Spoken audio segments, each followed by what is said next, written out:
A Hong Kong resident tested positive for coronavirus. We were assured that it was not a problem. This thing was spreading through the boat. The ship will remain under quarantine for 14 days. 14 days. In a room that's 4x3.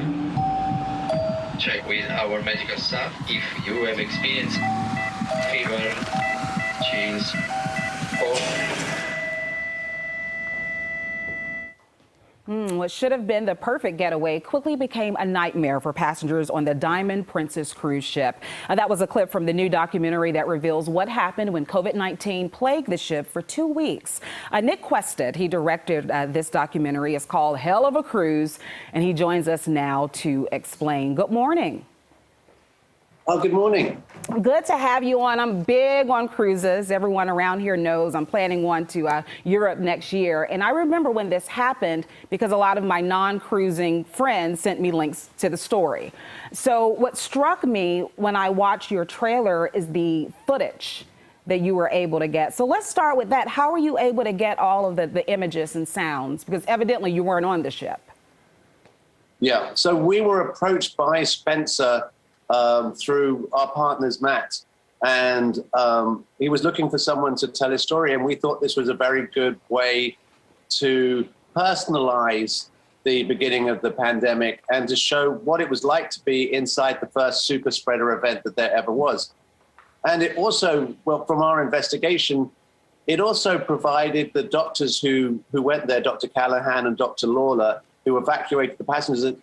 According to them, it gave us everything we needed to know about the virus at a very early stage. And all of these people were stuck at sea because this was at the beginning of the pandemic. Describe the story of Diamond Princess for those who are not familiar. So there was a passenger on the Diamond Princess, one passenger who got off in Hong Kong and had COVID-19. And so the ship continued sailing on for another 7, 8 days to Japan. And then they were quarantined in their rooms for 14 days. And then they were evacuated by airplane. 385 people were evacuated. The largest evacuation of in an infectious disease situation in the history of the world. And then they did another quarantine in a variety of Air Force bases in America for another 14 days. Talk about, I guess, the takeaway that you want this film to have. Is it about, accountability for the cruise industry, looking at the management, what went right, what went wrong?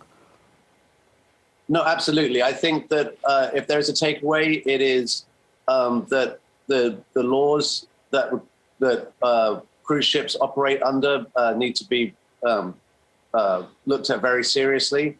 I mean, the law that cruise ships work under at the moment is, an ancient maritime law, and there's been very little reason to improve the legislation because there's no constituents because they're abroad. So it's hard to find a legislator that's going to take the time and effort for little payoff.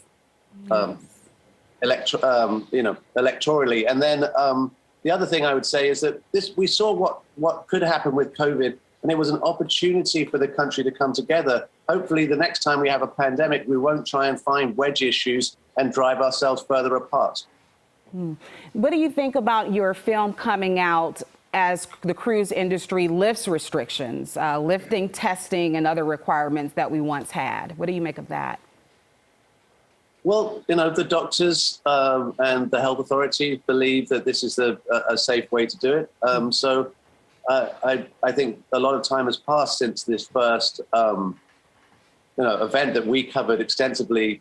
So, I mean, I leave it up to the doctors. I'm not an expert. Okay, but definitely you're pulling back the curtain on what happened with that and just on the cruise industry in general. Thank you so much for joining us to talk about Hell of a Cruise, which is now streaming online. Thanks so much on Peacock. Take care. Thank you.